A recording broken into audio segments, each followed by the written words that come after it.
Kejadian pasal 6. Kejahatan manusia. Ketika manusia itu mulai bertambah banyak jumlahnya di muka bumi, dan bagi mereka lahir anak-anak perempuan, maka anak-anak Allah melihat bahwa anak-anak perempuan manusia itu cantik-cantik. Lalu mereka mengambil istri dari antara perempuan-perempuan itu, siapa saja yang disukai mereka. Berfirmanlah Tuhan, Rohku tidak akan selama-lamanya tinggal di dalam manusia, karena manusia itu adalah daging, tetapi umurnya akan 120 tahun saja. Pada waktu itu orang-orang raksasa ada di bumi, dan juga pada waktu sesudahnya. Ketika anak-anak Allah menghampiri anak-anak perempuan manusia, dan perempuan-perempuan itu melahirkan anak bagi mereka. Inilah orang-orang yang gagah perkasa di zaman purbakala, orang-orang yang kenamaan. Ketika dilihat Tuhan bahwa kejahatan manusia besar di bumi, dan bahwa segala kecenderungan hatinya selalu membuahkan kejahatan semata-mata, maka menyesallah Tuhan bahwa Ia telah menjadikan manusia di bumi, dan hal itu memilukan hatinya. Berfirmanlah Tuhan, Aku akan menghapuskan manusia yang telah kuciptakan itu dari muka bumi, baik manusia maupun hewan, dan binatang-binatang melata, dan burung-burung di udara, sebab aku menyesal bahwa aku telah menjadikan mereka. Tetapi Nuh mendapat kasih karunia di mata Tuhan. Riwayat Nuh. Inilah riwayat Nuh. Nuh adalah seorang yang benar dan tidak bercela di antara orang-orang sejamannya. Dan Nuh itu hidup bergaul dengan Allah. Nuh memperanakkan 3 orang laki-laki, Sem, Ham, dan Yafet. Adapun bumi itu telah rusak di hadapan Allah dan penuh dengan kekerasan. Allah menilik bumi itu dan sungguhlah rusak benar. Sebab semua manusia menjalankan hidup yang rusak di bumi. Berfirmanlah Allah kepada Nuh, Aku telah memutuskan untuk mengakhiri hidup segala makhluk, sebab bumi telah penuh dengan kekerasan oleh mereka. Jadi aku akan memusnahkan mereka bersama-sama dengan bumi. Buatlah bagimu sebuah bahtera dari kayu gofir. Bahtera itu harus kau buat berpetak-petak, dan harus kau tutup dengan pakal dari luar dan dari dalam. Beginilah engkau harus membuat bahtera itu. 300 hasta panjangnya, 50 hasta lebarnya, dan 30 hasta tingginya. Buatlah atap pada bahtera itu, dan selesaikanlah bahtera itu sampai sehasta dari atas, dan pasanglah pintunya pada lambungnya. Buatlah bahtera itu bertingkat bawah, tengah, dan atas. Sebab sesungguhnya, aku akan mendatangkan air bah meliputi bumi, untuk memusnahkan segala yang hidup dan bernyawa di kolong langit. Segala yang ada di bumi akan mati binasa. Tetapi dengan engkau aku akan mengadakan perjanjianku, dan engkau akan masuk ke dalam bahtera itu. Engkau bersama-sama dengan anak-anakmu, dan istrimu, dan istri anak-anakmu, dan dari segala yang hidup, dari segala makhluk, dari semuanya, haruslah engkau bawa 1 pasang ke dalam bahtera itu, supaya terpelihara hidupnya bersama-sama dengan engkau. Jantan dan betina harus kau bawa. Dari segala jenis burung dan dari segala jenis hewan, dari segala jenis binatang melata di muka bumi, dari semuanya itu harus datang 1 pasang kepadamu, supaya terpelihara hidupnya. Dan engkau, bawalah bagimu segala apa yang dapat dimakan. Kumpulkanlah itu padamu untuk menjadi makanan bagimu dan bagi mereka. Lalu Nuh melakukan semuanya itu, tepat seperti yang diperintahkan Allah kepadanya. Demikianlah dilakukannya.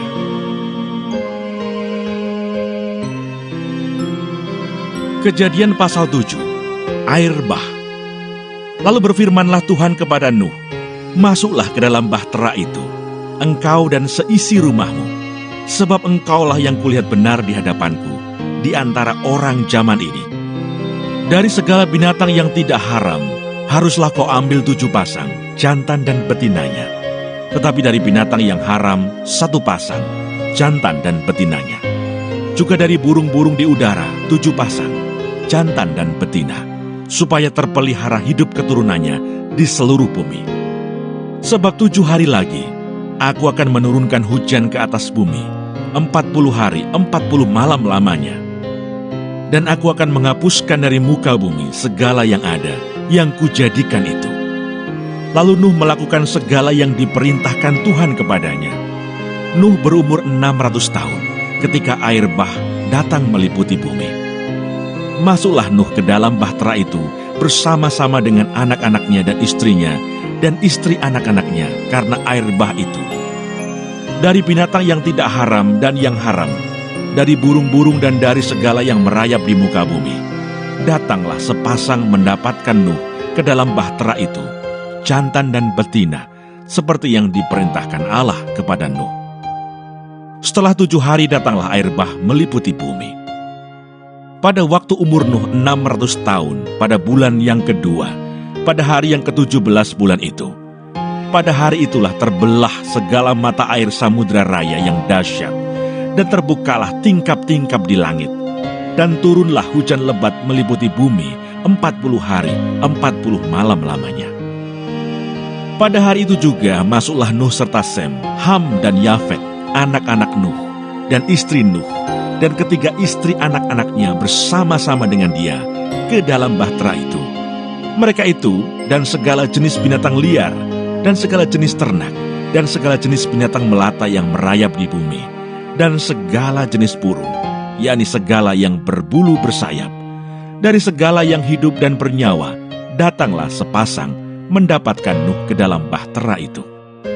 Dan yang masuk itu adalah jantan dan betina dari segala yang hidup, seperti yang diperintahkan Allah kepada Nuh.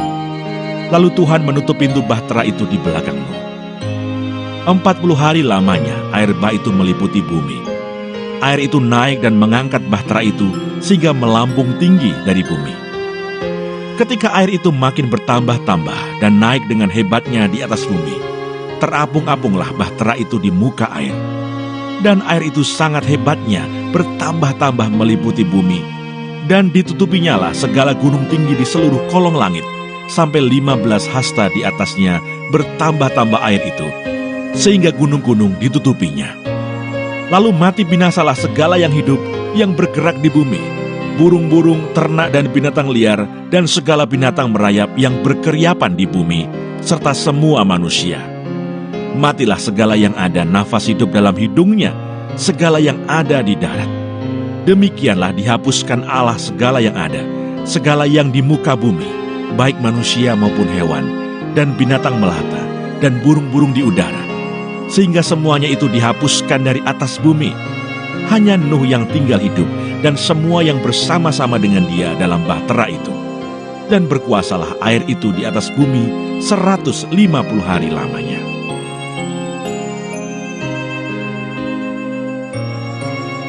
Kejadian pasal 8. Air bah surut.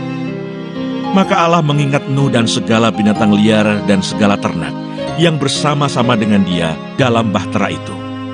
Dan Allah membuat angin menghembus melalui bumi, sehingga air itu turun.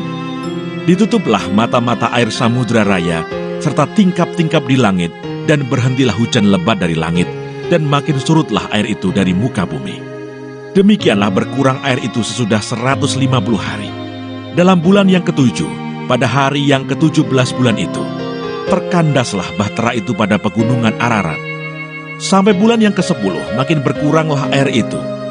Dalam bulan yang ke-10, pada tanggal 1 bulan itu, tampaklah puncak-puncak gunung.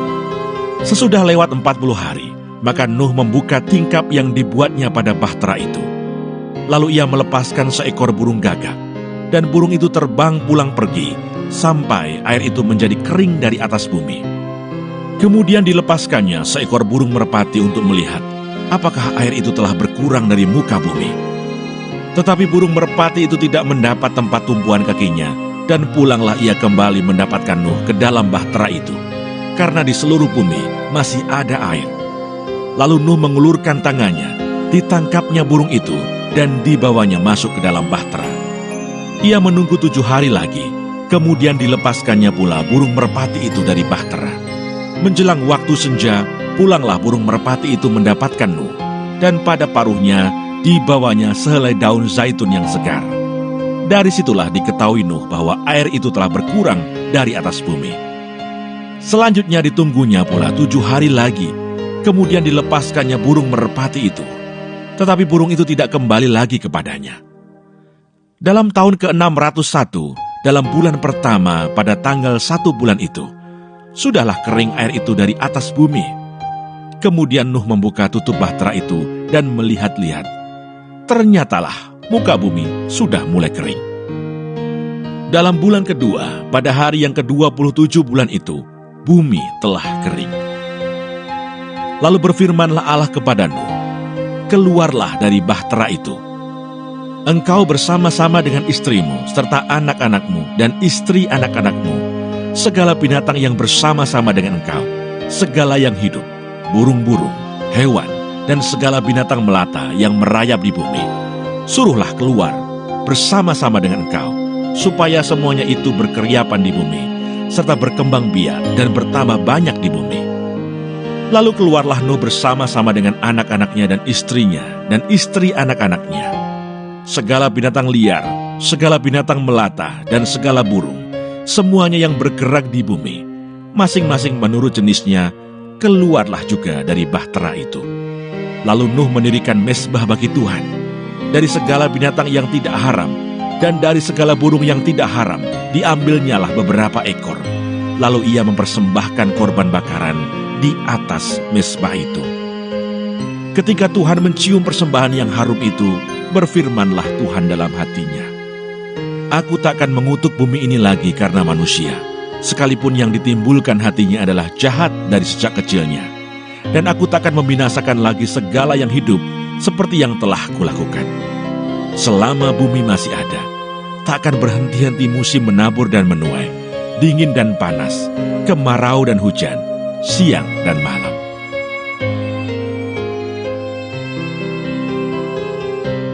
Kejadian pasal 9, perjanjian Allah dengan Nuh. Lalu Allah memberkati Nuh dan anak-anaknya, serta berfirman kepada mereka, "Beranak cuculah dan bertambah banyaklah, serta penuhilah bumi. Akan takut dan akan gentar kepadamu segala binatang di bumi, dan segala burung di udara, segala yang bergerak di muka bumi, dan segala ikan di laut. Ke dalam tanganmulah semuanya itu diserahkan. Segala yang bergerak, yang hidup, akan menjadi makananmu. Aku telah memberikan semuanya itu kepadamu, seperti juga tumbuh-tumbuhan hijau. Hanya daging yang masih ada nyawanya, yakni darahnya, janganlah kamu makan. Tetapi mengenai darah kamu, yakni nyawa kamu, aku akan menuntut balasnya. Dari segala binatang, aku akan menuntutnya. Dan dari setiap manusia, aku akan menuntut nyawa sesama manusia. Siapa yang menumpahkan darah manusia, darahnya akan tertumpah oleh manusia. Sebab Allah membuat manusia itu menurut gambarnya sendiri. Dan kamu beranak cuculah dan bertambah banyak, sehingga tak terbilang jumlahmu di atas bumi. Ya, bertambah banyaklah di atasnya.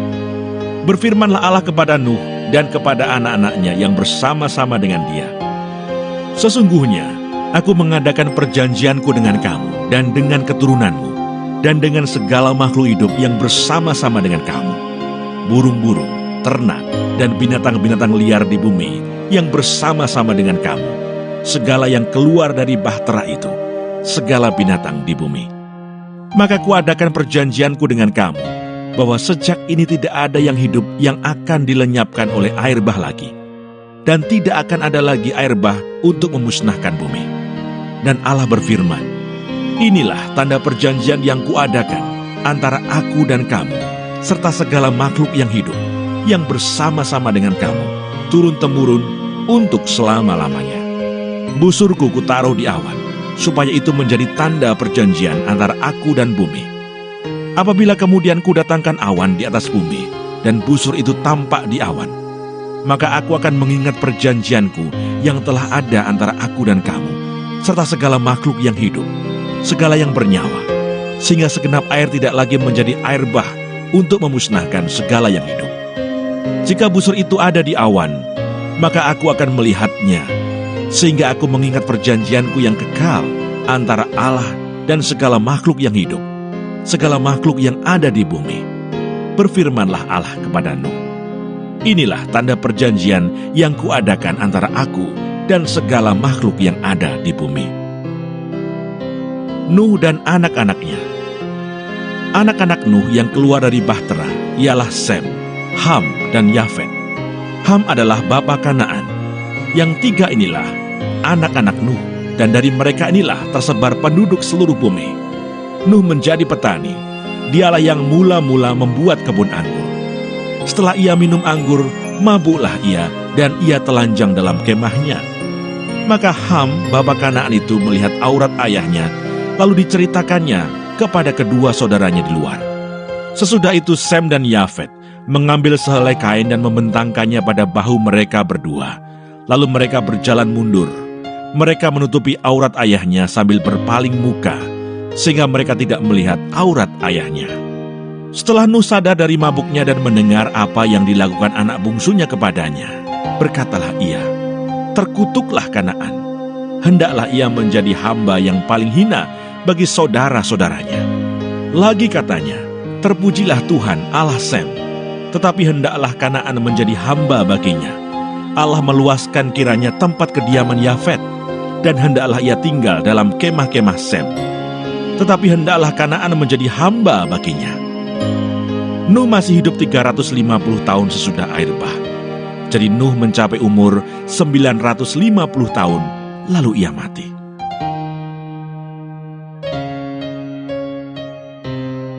Kejadian pasal 10. Daftar bangsa-bangsa keturunan Sem, Ham, dan Yafet. Inilah keturunan Sem, Ham, dan Yafet, anak-anak Nuh. Setelah air bah itu lahirlah anak-anak lelaki bagi mereka. Keturunan Yafet ialah Gomer, Magog, Madai, Yawan, Tubal, Meseh, dan Tiras. Keturunan Gomer ialah Askenas, Rifat, dan Togarma. Keturunan Yawan ialah Elisa, Tarsis, orang Kitim, dan orang Dodanim. Dari mereka inilah berpencar bangsa-bangsa daerah pesisir. Itulah keturunan Yafet, masing-masing di tanahnya, dengan bahasanya sendiri, menurut kaum dan bangsa mereka. Keturunan Ham ialah Kus, Misraim, Put, dan Kanaan. Keturunan Kus ialah Seba, Hawila, Sabta, Raima, Sabteka. Anak-anak Raima ialah Seba dan Dedan. Kus memperanakkan Nimrod. Dialah yang mula-mula sekali orang yang berkuasa di bumi. Ia seorang pemburu yang gagah perkasa di hadapan Tuhan. Sebab itu dikatakan orang, seperti Nimrod, seorang pemburu yang gagah perkasa di hadapan Tuhan. Mula-mula kerajaannya terdiri dari Babel, Erech, dan Akkad, semuanya di tanah Sinear. Dari negeri itu ia pergi ke Asyur, lalu mendirikan Niniwe. Rehoboth-ir, Kalah, dan Resen di antara Niniwe dan Kalah. Itulah kota besar itu. Misraim memperanakkan orang Ludim, orang Anamim, orang Lehabim, orang Naftuhim, orang Patrusim, orang Kasluhim, dan orang Kaftorim. Dari mereka inilah berasal orang Filistin. Kanaan memperanakkan Sidon, anak sulungnya, dan Het, serta orang Yebusi, orang Amori, dan orang Girgasi, orang Hewi, orang Arki, orang Sini, orang Arwadi, orang Semari, dan orang Hamati. Kemudian berseraklah kaum-kaum orang Kanaan itu.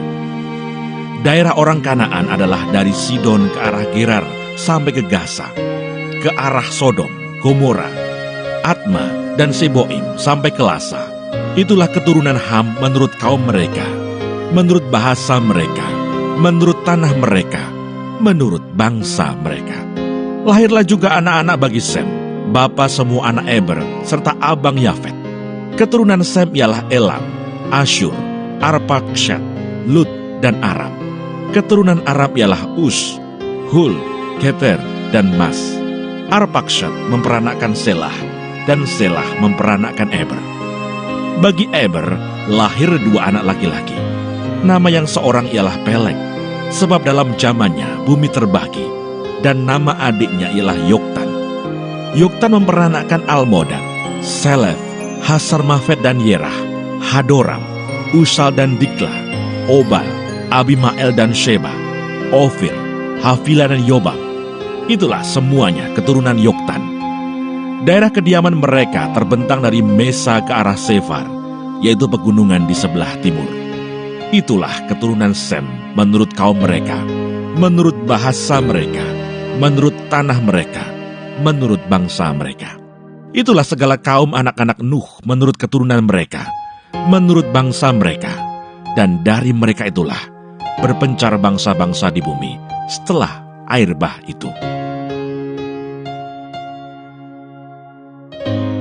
Kejadian pasal 11. Menara Babel.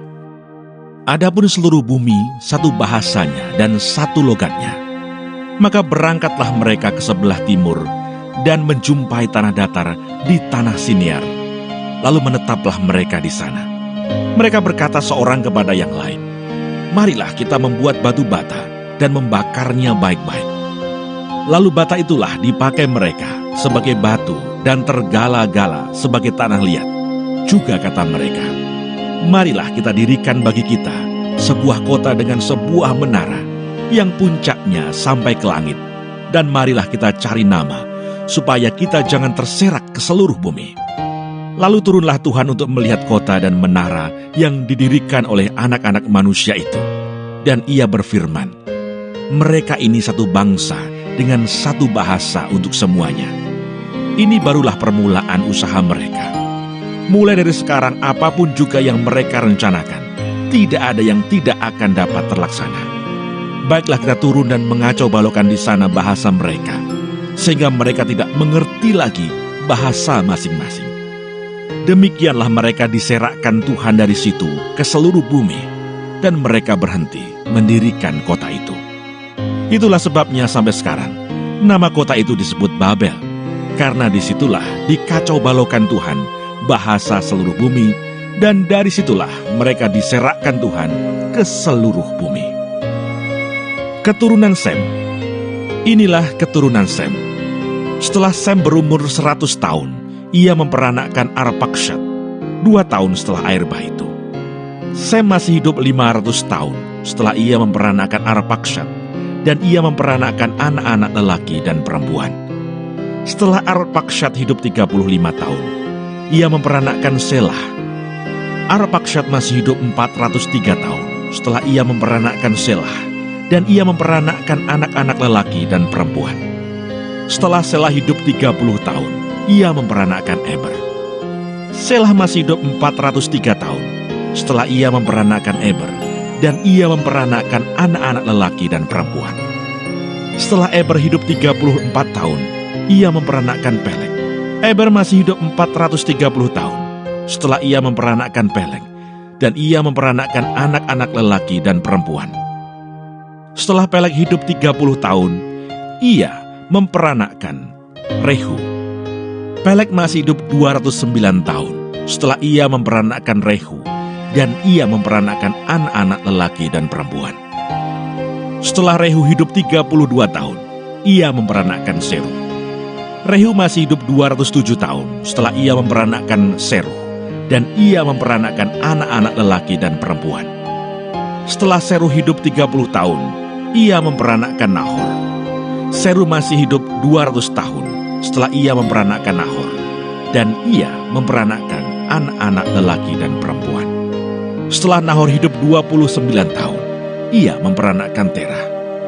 Nahor masih hidup 119 tahun setelah ia memperanakkan Terah, dan ia memperanakkan anak-anak lelaki dan perempuan. Setelah Terah hidup 70 tahun, ia memperanakkan Abram, Nahor, dan Haran. Daftar keturunan Terah. Inilah keturunan Terah. Terah memperanakkan Abram, Nahor, dan Haran memperanakkan Lot.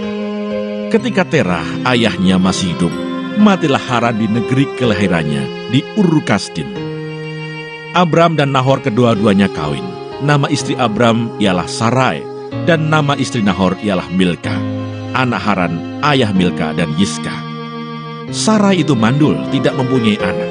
Lalu Terah membawa Abram, anaknya, serta cucunya Lot, yaitu anak Haran, dan Sarai, menantunya, istri Abram, anaknya. Ia berangkat bersama-sama dengan mereka dari Ur-Kasdim untuk pergi ke tanah Kanaan. Lalu sampailah mereka ke Haran dan menetap di sana. Umur Terah ada 205 tahun, lalu ia mati di Haran.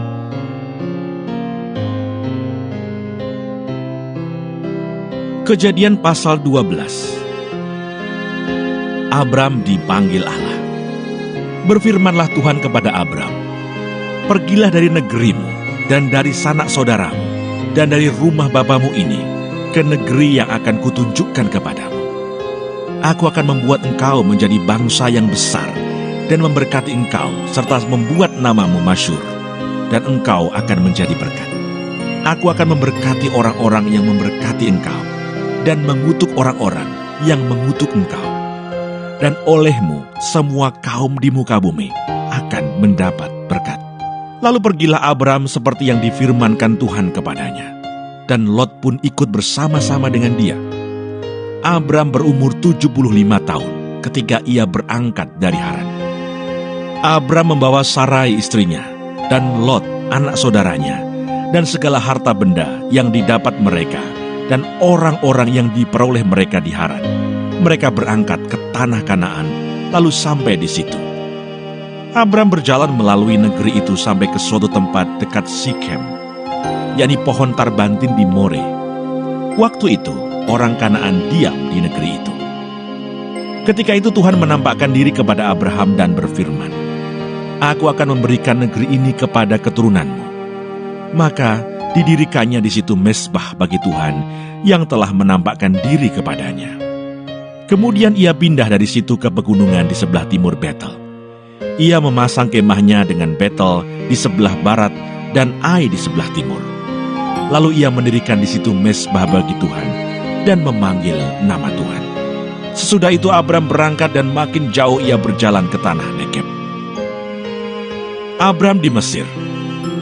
Ketika kelaparan timbul di negeri itu, pergilah Abram ke Mesir untuk tinggal di situ sebagai orang asing, sebab hebat kelaparan di negeri itu. Pada waktu ia akan masuk ke Mesir, berkatalah ia kepada Sarai istrinya, "Memang aku tahu bahwa engkau adalah seorang perempuan yang cantik parasnya. Apabila orang Mesir melihat engkau, mereka akan berkata, 'Itu istrinya.' Jadi mereka akan membunuh aku dan membiarkan engkau hidup. Katakanlah bahwa engkau adikku, supaya aku diperlakukan mereka dengan baik karena engkau, dan aku dibiarkan hidup oleh sebab engkau." Sesudah Abram masuk ke Mesir, orang Mesir itu melihat bahwa perempuan itu sangat cantik. Dan ketika punggawa-punggawa Firaun melihat Sarai, mereka memuji-mujinya di hadapan Firaun, sehingga perempuan itu dibawa ke istananya. Firaun menyambut Abram dengan baik-baik, karena ia mengingini perempuan itu. Dan Abram mendapat kambing domba, lembu sapi, keledai jantan, budak laki-laki dan perempuan, keledai betina dan unta. Tetapi Tuhan menimpakan tulah yang hebat kepada Firaun. Demikian juga kepada seisi istananya, karena Sarai istri Abram itu. Lalu Firaun memanggil Abram serta berkata, "Apakah yang kau perbuat ini terhadap aku? Mengapa tidak kau beritahukan bahwa ia istrimu? Mengapa engkau katakan, dia adikku, sehingga aku mengambilnya menjadi istriku? Sekarang, inilah istrimu, ambillah dan pergilah." Lalu Firaun memerintahkan beberapa orang untuk mengantarkan Abram pergi bersama-sama dengan istrinya dan segala kepunyaannya.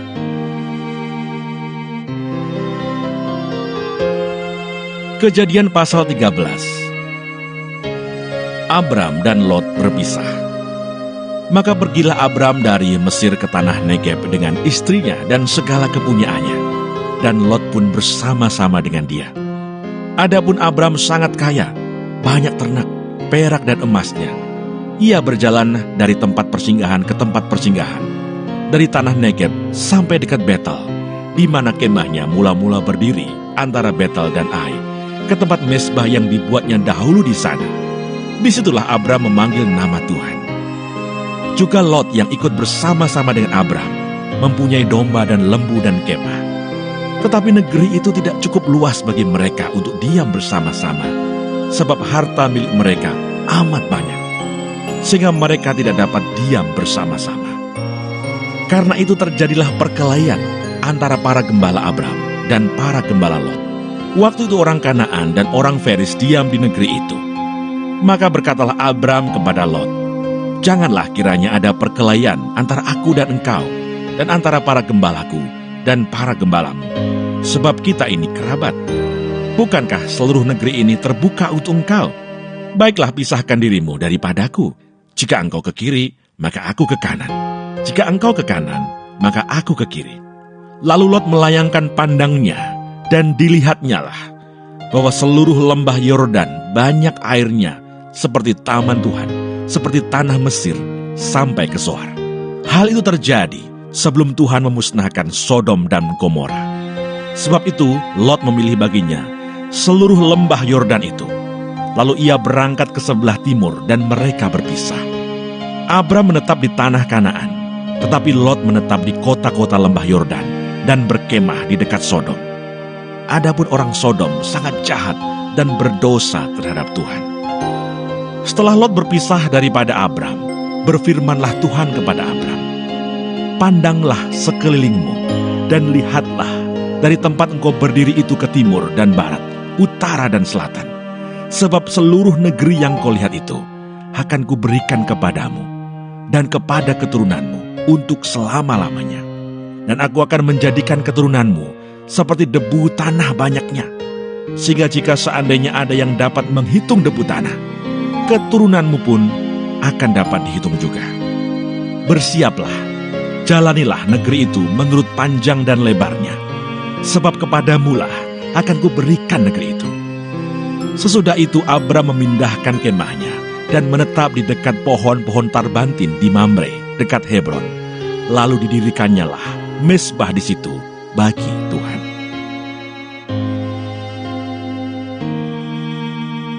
Kejadian pasal 14. Abram mengalahkan raja-raja di timur dan menolong Lot. Pada zaman Amrafel, Raja Sinear, Aryuh, Raja Elasar, Kedorlaomer, Raja Elam, dan Tideal, Raja Goyim, terjadilah bahwa raja-raja ini berperang melawan Bera, Raja Sodom, Birisya, Raja Gomora, Shinab, Raja Atma, Shemeber, Raja Seboim, dan Raja negeri Bela, yakni negeri Soar. Raja-raja yang disebut terakhir ini semuanya bersekutu dan datang ke lembah Sidim, yakni Laut Asin. 12 tahun lamanya mereka takluk kepada Kedorlaomer. Tetapi dalam tahun yang ke-13 mereka memberontak. Dalam tahun yang ke-14 datanglah Kedorlaomer serta raja-raja yang bersama-sama dengan dia. Lalu mereka mengalahkan orang Refaim di Asiterot Karnaim, orang Susim di Ham, orang Ewim di Swawe Kiryataim, dan orang Hori di pegunungan mereka yang bernama Seir, sampai ke El Paran di tepi padang gurun. Sesudah itu baliklah mereka dan sampai ke En Mispat, yakni Kades, dan mengalahkan seluruh daerah orang Amalek, dan juga orang Amori yang diam di Haseson Tamar. Lalu keluarlah Raja negeri Sodom, Raja negeri Gomora, Raja negeri Atma, Raja negeri Seboim, dan Raja negeri Bela, yakni negeri Soar, dan mengatur barisan perangnya melawan mereka di lembah Sidim, melawan Kedorlaomer, Raja Elam, Tideal, Raja Goyim, Amrafel, Raja Sinear, dan Aryuh, Raja Elasar. 4 raja lawan 5. Di lembah Sidim itu, di mana-mana ada sumur aspal. Ketika Raja Sodom dan Raja Gomora melarikan diri, jatuhlah mereka ke dalamnya, dan orang-orang yang masih tinggal hidup melarikan diri ke pegunungan. Segala harta benda Sodom dan Gomora beserta segala bahan makanan dirampas musuh. Lalu mereka pergi. Juga Lot, anak saudara Abram, beserta harta bendanya dibawa musuh. Lalu mereka pergi, sebab Lot itu diam di Sodom. Kemudian datanglah seorang pelarian dan menceritakan hal ini kepada Abram, orang Ibrani itu, yang tinggal dekat pohon-pohon tarbantin kepunyaan Mamre, orang Amori itu, saudara Eskol dan Aner, yakni teman-teman sekutu Abram. Ketika Abram mendengar bahwa anak saudaranya tertawan, maka dikerahkannyalah orang-orangnya yang terlatih, yakni mereka yang lahir di rumahnya, 318 orang banyaknya, lalu mengejar musuh sampai ke Dan. Dan pada waktu malam berbagilah mereka, ia dan hamba-hambanya itu, untuk melawan musuh. Mereka mengalahkan dan mengejar musuh sampai ke Hoba di sebelah utara Damsyik. Dibawanyalah kembali segala harta benda itu, juga Lot, anak saudaranya itu, serta harta bendanya dibawanya kembali. Demikian juga perempuan-perempuan dan orang-orangnya. Pertemuan Abram dengan Melkisedek. Setelah Abram kembali dari mengalahkan Kedorlaomer dan para raja yang bersama-sama dengan dia, maka keluarlah Raja Sodom menyongsong dia ke lembah Swawe, yakni lembah raja. Melkisedek, Raja Salem, membawa roti dan anggur. Ia seorang imam Allah yang maha tinggi. Lalu ia memberkati Abram, katanya, "Diberkatilah kiranya Abram oleh Allah yang maha tinggi, pencipta langit dan bumi. Dan terpujilah Allah yang maha tinggi, yang telah menyerahkan musuhmu ke tanganmu." Lalu Abram memberikan kepadanya 1/10 dari semuanya. Berkatalah Raja Sodom itu kepada Abram, "Berikanlah kepadaku orang-orang itu, dan ambillah untukmu harta benda itu." Tetapi kata Abram kepada Raja negeri Sodom itu, "Aku bersumpah demi Tuhan, Allah yang maha tinggi, pencipta langit dan bumi, aku tidak akan mengambil apa-apa dari kepunyaanmu itu, sepotong benang atau tali kasut pun tidak, supaya engkau jangan dapat berkata, 'Aku telah membuat Abram menjadi kaya,' kalau aku, jangan sekali-kali. Hanya apa yang telah dimakan oleh bujang-bujang ini, dan juga bagian orang-orang yang pergi bersama-sama dengan aku, yakni Aner, Eskol, dan Mamre, biarlah mereka itu mengambil bagiannya masing-masing."